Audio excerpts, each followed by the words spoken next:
को लंका में छोड़कर सेना को वापस करके लौट जाऊंगा और लक्ष्मण कहीं मर गया, इसकी मां हमसे लक्ष्मण के बारे में पूछेगी तो मैं क्या उत्तर दूंगा? लोग यही कहेंगे कि पत्नी के चलते भाई को गमा करके लौट करके मुंह दिखाने आया। बड़ी अचूक सी बात है, बड़े लाजवाब का सोच समझ के आधार पर नाटक तैयार हुआ। देखिए, हनुमान जी लंका से लौट रहे हैं धौलागिर पर्वत लेकर और अपने नाना के घर से आकर के भरत जी अपने राज हवेली के मुख्य दरवाजे पर रात में पहरा दे रहे हैं। रामायण कहती है गिनगिनाने की आवाज तो आई, हाहाने की आवाज हुई, हनुमान जी को मार दिया तीर भरत जी। हनुमान जी धौलागिर पर्वत लिए हुए गिर गए। एक रामायण से हम पूछा कि भाई आप तो रामायण का प्रचंड जानकार हैं, आप यह बताइए कि रामायण कहती है कि हनुमान जी को भरत ने जब तीर मारा तो पर्वत लेकर के अयोध्या में गिर पड़े।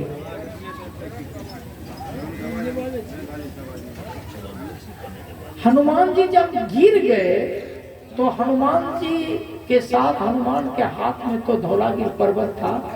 कहा हाँ, हम कहे कि हनुमान जी गिर गए तो पर्वत लेकर के गिरे होंगे। कहा हाँ। तो मैं कहा कि हनुमान जी को चोट नहीं लगी, अयोध्या का एक मकान उकान का ईटा नहीं फूटा, अगर पर्वत लेकर के गिरे तो कुछ तो घटना होनी थी। पता है तब वो क्या कहा कि मालिक जी तो नास्तिक छो। हम कहे कि आप हमको नास्तिक कहिए, गाली दे दीजिए, लेकिन मैं आपसे पूछ रहा हूं कि पहाड़ कहां था? तब वो कहा कि दूर तो अकील मर गेलो। कलिए हो अकील जगबे के लिए नहीं पूछ रही हो, हमारा अकील मर गए तो हमरा बतवन की हनुमान जी के जब भरत मार लगे तीर लंका से लौटे रहे धौलागिर पर्वत लेके, हनुमान जी जब राजा दशरथ के ठीक दरवाजा पर गिरले हनुमान जी के अपन दरवाजा रहे भरत जी के अपन पहरा दे रहे, हमरा अयोध्या में कोई फेरी नहीं हुआ कि लंका से लड़ाई बज रही है। तो पर्वत कहाँ के दिल के हनुमान कल के नहीं पता छो? कलिए नहीं। कल के रामायण उल्टा के पढ़ियो ने। हनुमान जी के जब तीर लगले, हनुमान जी जब तीर से घायल होले, जब गिरे लगले तो चिल्ले बचाओ बचाओ। तो हनुमान के बाप पवन देव आब के आ पहाड़ के ऊपरे में रोक ले के हनुमान जी खालिए नीचा कलिए वाह भाई वो चॉकलेट खाई ले, कमाल कर ली। तो एकरो से अचूक बात हनुमान जी से भरत जी समाचार पूछ लिया, मैं तोड़ रहा हूं बात को। हनुमान जी सारी परिस्थिति से भरत जी को अवगत कराया। भरत जी एक बार नहीं कहे कि भाई लड़ रहा है, हम भाई को मदद करने के लिए फौज की टोली लेकर के लंका जाए। कहीं नहीं पढ़ा होगा, कोई नहीं पढ़ा होगा। एक और अचूक बात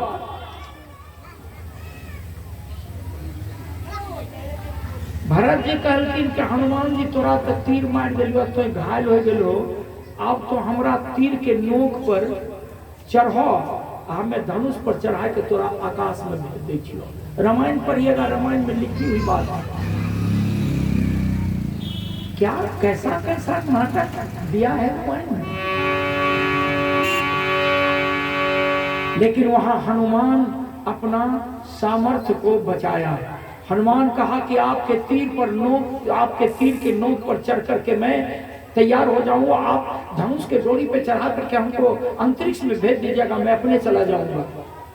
एक जगह हनुमान काट किया और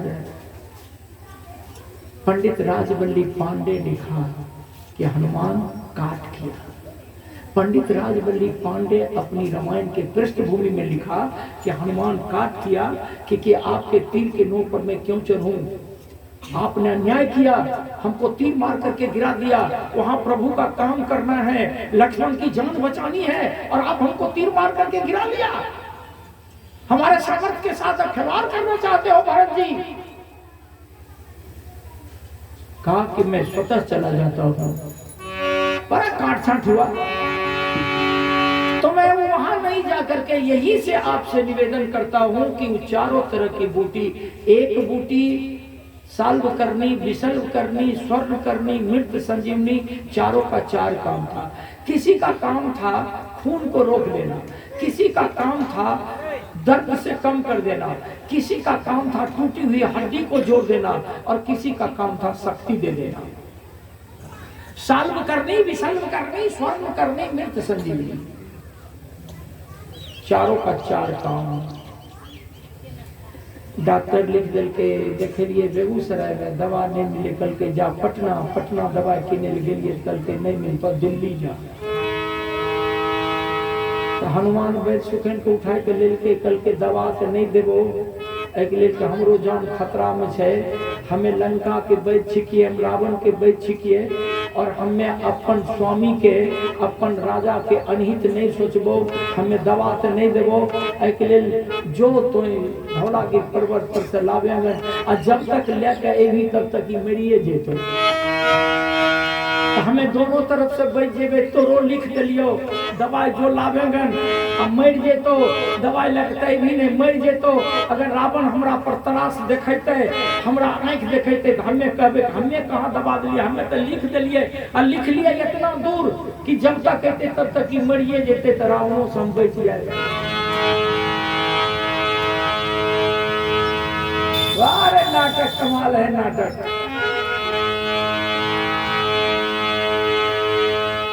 हरि भजन कर ले तेरे साथ जाएगा,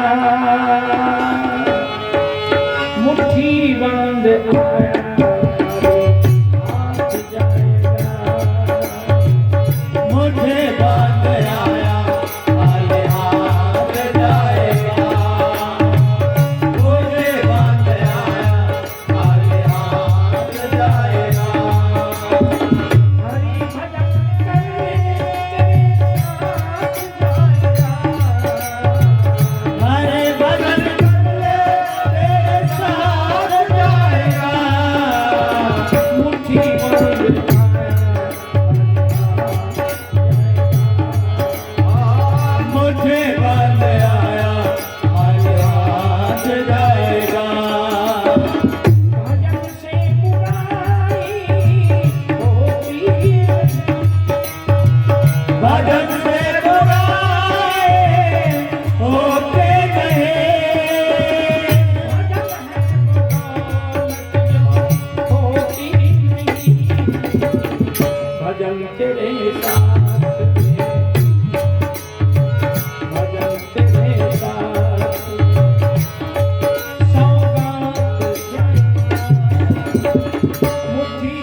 हनुमान जी औषधि दिया, औषधि का उपचार किया, लक्ष्मण के छाती में पट्टी बंधी है, शक्ति की कमी हो गई, शरीर से बहुत खून बहा है, लड़ाई अगले दिन बंद है, रात बीती दिन हुआ लड़ाई बंद है। मेघनाद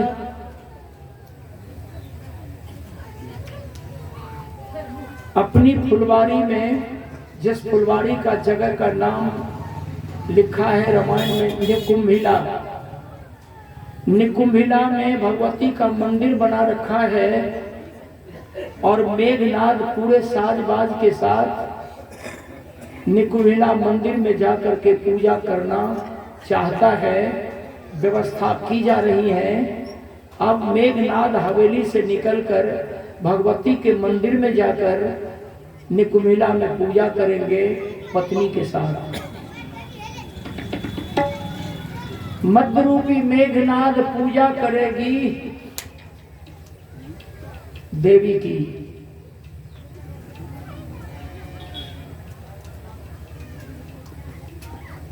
स्वाभिमान को गमाकर अभिमान पूजा करेंगे और मेघनाद का घमंड, मेघनाद की उत्तेजना पूजा करेगी भगवती के मंदिर में जाकर।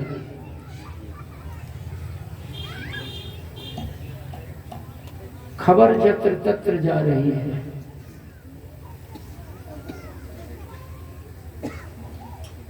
रामादल में बैठे हैं सभी लोग। खबर आई कि भगवती के मंदिर में मेघनाद पूजा करने के लिए चला गया है। एक बार मेघनाद पूजा किया था उसी भगवती के मंदिर में, तो मेघनाद ने इंद्र को पराजय कर दिया। इस बार अगर उसकी पूजा सकार के रूप में उतर गई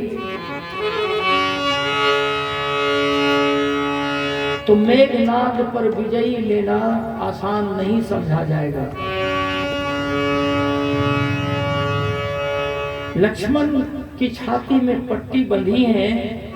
लक्ष्मण उठ खड़ा हुआ, कहा भैया मैं जाऊं, भैया मैं जाऊं। राम कहा कि नहीं प्यारे, तुम कमजोर हो, तुम्हारी छाती में पट्टी बंधी है, शक्ति का ह्रास हुआ है। हनुमान खड़ा हुए, कहा सरदार जामवंत, दुमिंद, नलिनील सभी उठ करके खड़ा हुए। कहा कि परिस्थिति है, अगर आज मेघनाद की पूजा को विध्वंस कर दिया जाए तो हम लोगों की बाजी हो जाएगी। हनुमान कहा कि जैसा आदेश करें प्रभु।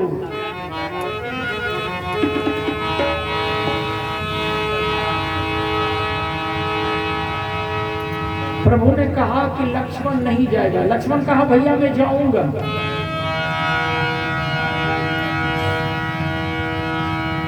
कहा तो जाओ। हनुमान सरदार जामवंत जी लक्ष्मण को बीच में रखेंगे। चला मेघनाद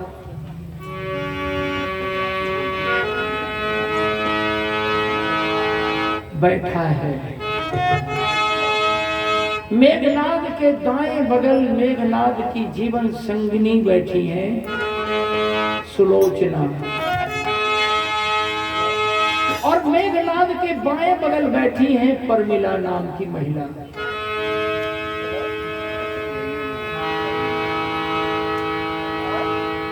कुछ रामायणकारों ने लिखा कि मेघनाद को भी दो पत्नी थी।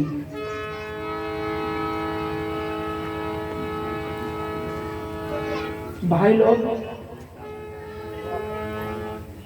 सभी लोगों ने मंदिर में प्रवेश किया।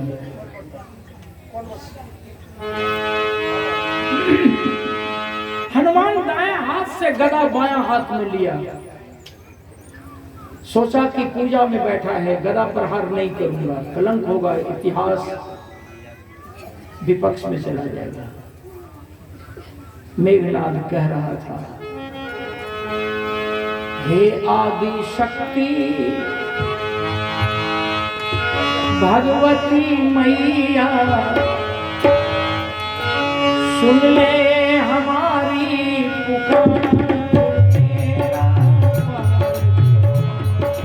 हे आदि शक्ति भगवती मैया, सुन हमारे पुकार, बेड़ा पार करो माँ। हे आदि शक्ति भगवती मैया, सुन हमारे पुकार, बेड़ा पार करो माँ। या देवी सर्वभूतेषु शक्ति रूपेण संस्थिता, नमस्तस्यै नमस्तस्यै नमस्तस्यै नमो। भगवती मैया, सुन हमारे पुकार, बेड़ा पार करो माँ। मेघनाद की आंख बंद है। हनुमान चिल्लाया, सुलोचना की आंख खुली। सुलोचना कही, पतिदेव दुश्मन का आगमन हो गया। पतिदेव आंख मत खोलना, पतिदेव ध्यान मत तोड़ना, आंख मत खोलना पतिदेव।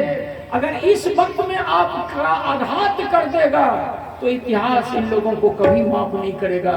पतिदेव आप जिस तरह बैठे हैं बैठे रहिए। हनुमान हाथ बढ़ा दिया और हनुमान मेघनाद के माथे की चोटी पकड़कर खींचा।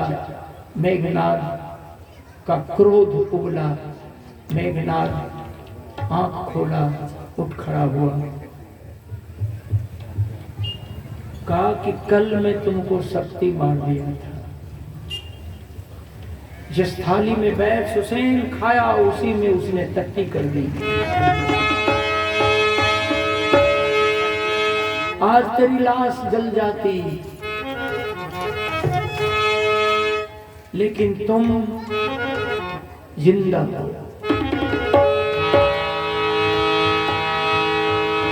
लक्ष्मण कहा कि कल तुम मुझे शक्ति मार दिया था मेघनाद, आज मंदिर में तुम पूजा कर रहे हो, तुम्हारी पूजा नहीं हुई। मैं आज तुम्हारे निकट आया हूँ, देख मेरे छाती में पट्टी बंधी है, मैं निमंत्रण देने के लिए आया हूँ। कल हमारे तुम्हारे बीच लड़ाई जमेगी और कल हम तुमसे लड़ने के लिए फिर आएंगे। डंके पे चोट मारे जाएंगे, दुदुमियां बजेगी, विजय घंटी भी बजाई जाएगी, शंखानाद होगा। मेघनाद कहा कि लाओ। लक्ष्मण कहा कि निमंत्रण देने आया हूं, तुम मेरा निमंत्रण को स्वीकार करो। मेघनाद कहा कि लाओ, तुम्हारा आमंत्रण स्वीकार करता हूं। किसी रामायणकारों ने लिखा कि वहीं से लड़ाई प्रारंभ हो गई, लेकिन ये कहने के लिए मैं तैयार नहीं हूं।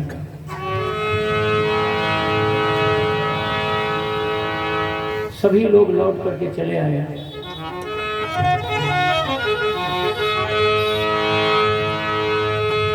भलाई करोगे भलाई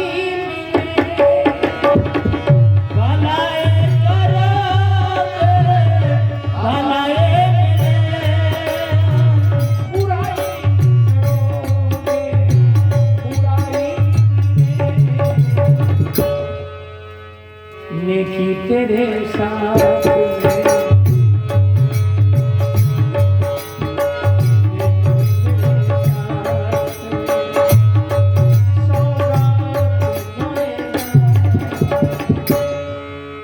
मुट्ठी बांध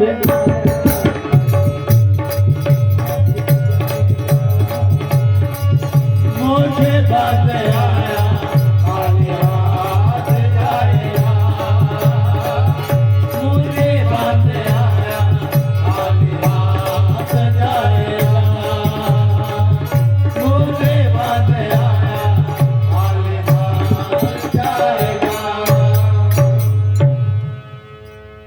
सभी लोग लौट गए, शाम का वक्त है।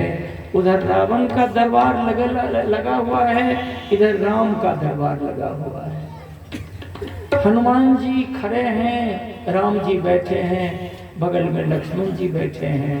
उधर रावण खड़ा बैठा है, रावण के बगल में मेघनाद बैठा है, और रावण के एक बगल में रावण की बहन शूर्पणखा बैठी है।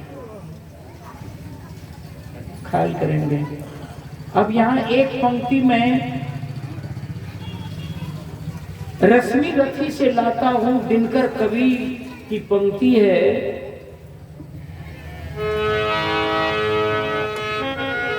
जब बुरे समय आ जाते हैं तब बुद्धिहीन नर बन जाता। जब बुरे समय आ जाते हैं तब बुद्धिहीन नर बन जाता। जैसे रात्रि के आने पर, जैसे संध्या के आने पर वह सूर्य मलिन में हो जाता। रावण का दुर्दिन आया।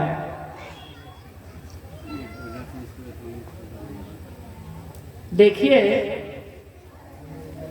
रावण की सौतेली बहन थी शूर्पणखा। शूर्पणखा का पति का नाम था विद्युज्जिहा। विद्युज्जिहा रावण का अदब कभी नहीं माना, मतलब बहनोई साला का अदब कभी मानने को तैयार न हुआ। कारण बना कि सौतेली बहन का पति सौतेला बहनोई रावण का अदब कभी नहीं माना। अंत में रावण अपने नाना सेनापति मालवंत के माध्यम से अपने सौतेली बहन शूर्पणखा का पति सौतेला बहनोई को पकड़ करके दरवाजे पर बांध दिया। ख्याल करना आप लोग, एगो मर्दबा ले लगाए दिल के लट्टा लगाए के अपने पढ़ाए।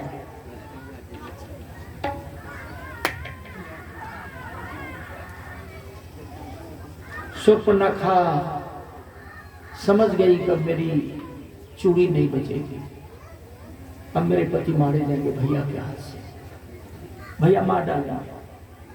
शूर्पणखा रोती धोती गई रावण के निकट, हाथ जोड़ी, रावण मार दिया लात, शूर्पणखा गिर गई। रावण कहा कि तुम मेरी सौतेली बहन हो,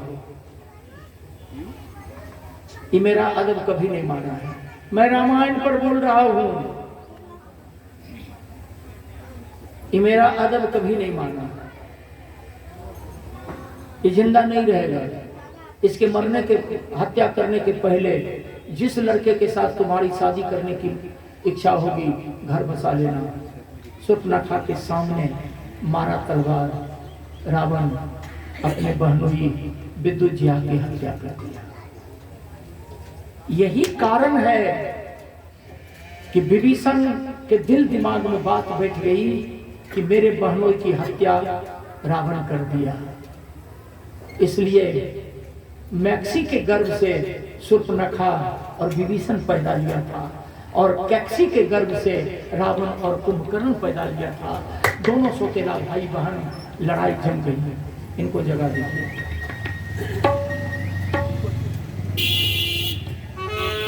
अपने को सुतौन लेके लीजिए।